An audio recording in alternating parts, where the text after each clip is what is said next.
This video is a little bit different than anything I normally make, but let's give it a shot. Recently, I watched a video from Dr. K, this video right here, and the thumbnail really hooked me when I first saw it. I was like, oh, that's interesting, because the thumbnail says, why you feel nothing. If you exist, you've felt that before. You've felt nothing before at some point. You felt like, this is all bull or whatever, you felt numb in a way.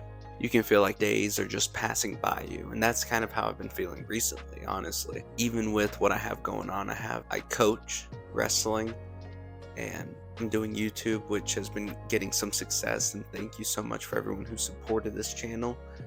And I've been doing those things and also been trying to find a job, and in doing all these things, the days have just been washing right by.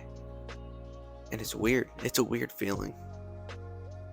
And so I clicked the video, and essentially the video just basically boils down to the reason we don't feel anything is because we are not in touch with ourselves, what our values are, and our beliefs, everything that is who we are. So that's what he touches on, and the reason it happens. And he gets into how the brain works and thinking works. And basically what happens is, and he uses a great analogy, essentially, we all desire happiness. We all want an end goal of being satisfied and happy. So let's pretend eating is that. Let's say we can't taste anything, and we try all these different foods to find the happiness, the good tasting ones, our favorite foods. And we see someone eating, and he says a cheeseburger. We see someone eating cheeseburger, we eat it, but we don't taste it. We can't actually tell whether or not it's making us happy. And that's because our taste buds are numb, or we just can't taste it. I know most of our sense of taste comes from our nose smelling, but whatever. You just can't taste, essentially. If that's numb, how are we going to tell when we're happy? It's the same way. If you're mentally, emotionally, if we're not in touch with ourselves and we're numb to being in touch with ourselves, then we're not going to be able to find that happiness, the thing of our purpose, essentially. Damn, I did not use purpose. That's what I meant the entire time. Basically, we're not going to find our purpose or our favorite food if we're numb and we can't tell.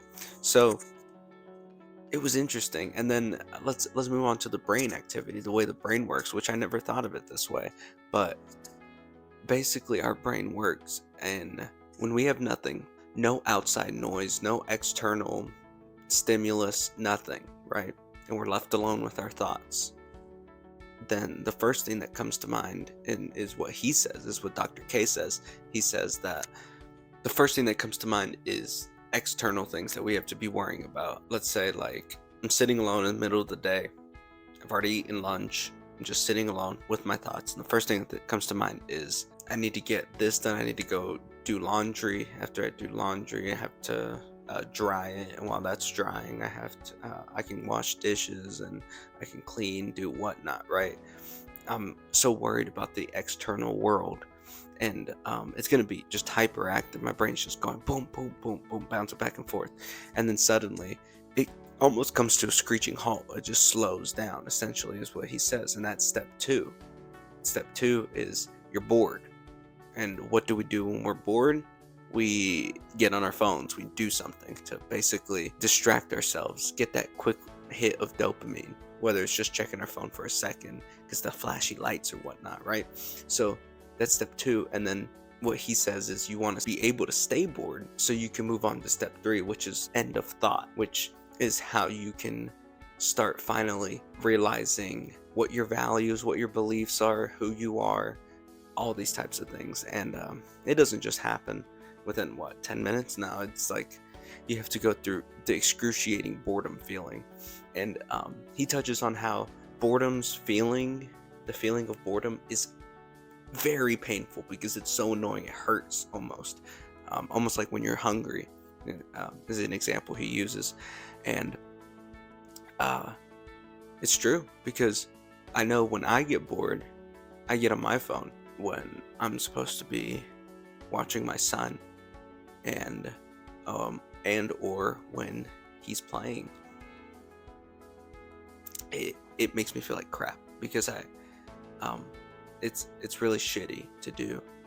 It's it's me choosing my boredom's pain to get rid of it over watching my son and actually spending time with him. That's kind of what the video made me realize. The video made me realize like why I was doing what I was doing, because I recognized it was a problem from the get-go, from the very beginning. I recognized that me getting on my phone while my son was playing with his toys was really shitty of me to do, and really bad as a parent. And I wanted to change it, and I kind of tried to change it. And I'll be honest, like I, I probably wasn't trying as hard as I could until I found this video. Not saying that I'm all of a sudden a messiah, or um, my life has changed drastically, and now I'm living in paradise because of it. But what I am saying is that it made me realize, like, holy shit, this is how my brain is working. It's going hyperactive the little time I'm off my phone, and then I get so fucking bored, so excruciatingly bored, that I need to check it. I need to be watching YouTube shorts at all times. Everything I'm doing, eating, showering, not sleeping, of course, I can't, but and everything I'm doing, I'm watching my son, I'm letting him play while I watch YouTube shorts. Like, it's really bad.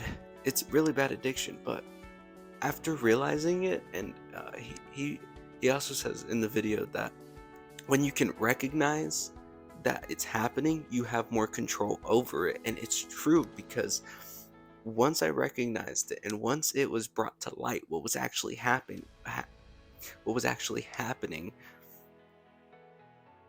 I felt better. Not that I felt better doing it, it's more like I could control it better, and I stayed off my phone longer and actually had some fun with my son. So, yeah, I do think that this video made me realize something about myself, like how addicted I have been to technology, and the pain it can bring, and the shitty things it can do. And um, I really hope this doesn't end up being something that my son remembers. I hope he doesn't remember me as the dad who was on his phone, letting him do his thing, ignoring him essentially, because I needed dopamine and just watching my videos. It's a really shitty thing to say, but it's really what I was doing. And it's not like I'm over here selling crack or anything, but it's not something I want to do. Here's the thing, I'm young. However, I do have some things that I know I want in life, or out of life. I mean, I enjoy coaching, so I know that's going to stick with me. I really do. As stressful as it is, I enjoy it. It is fun, because when I'm actually physically there and able to teach things to these young guys, it brings me joy. It is amazing. There's no feeling like it. The setting up practices, organizing events, and trying to develop these guys' skills is very difficult. It takes a lot of time. If you were to tally up the time I put into coaching for wrestling and the money I get for it, I'd say it's like less than $1 per hour. If you count me working at home and doing things to make sure everything's right. But it's honestly like, it's not something I need. I don't need all that money for it. Of course, it'd be nice if someone said, hey, here's $1 million to coach. I'd say, hell yeah, I'll do it. But I'm not doing it for that much money. I think that tells me in itself that that's something I know I want. And another thing I know for sure is that I need to be better for my family and need to be the best figure I can be for my son. Clearly I haven't done that, I would say, enough. There's definitely room for improvement on anything. Now, with all that being said, about I know I want some things in life. I will say, like, even still, the day-to-day type of living is very tricky. I don't know how to structure the day to make it something worthwhile because I wake up not really having a plan for the day, honestly. It just kind of goes by and like we just do it as it goes along. So I think that's what this will teach me is being less on technology will teach me how to find what I need to do in a day-to-day basis to get to the end result, what I want, and also help me find out what I want. Because being on technology all the time, essentially, is horrific for my brain. And I kind of knew what it was doing to my brain, but I didn't realize how drastic it was until I realized how to control it. Once I found out how to kind of control it because of Dr. K's video, I realized I was like, oh shit, I I am off on a deep end. I am so addicted that I'm getting on at the worst times possible. I'm ignoring people around me and not actually living. And then I wonder why I feel miserable sometimes on the inside. It's because of all the damn technology. And I know that young me would be laughing his ass off at me and being like, ah, you just sound like a parent. Oh, you sound old. I don't give a fuck. I don't care. I do not care. It's true. Being so actively on technology is horrific. And as much shit as we give like the young generation, and hell, I'm technically young generation and Gen Z, as much shit as we get, being on your phone is horrible. There's circumstances to it. Think about it. If you're in school, if you're able to socialize, you have that social aspect because you're in a classroom setting where a bunch of people are in there with you doing the same thing. You got sports that you can hang out with people. You got extracurricular things to do. You got lunch. You can basically talk to people at any point in the day. However, teachers are very strict on it. They can be, but they're not. They would much rather see you talk to people in your class and collaborate with people doing whatever, rather than being on your phone. And so, obviously, you're not going to be on your phone as much.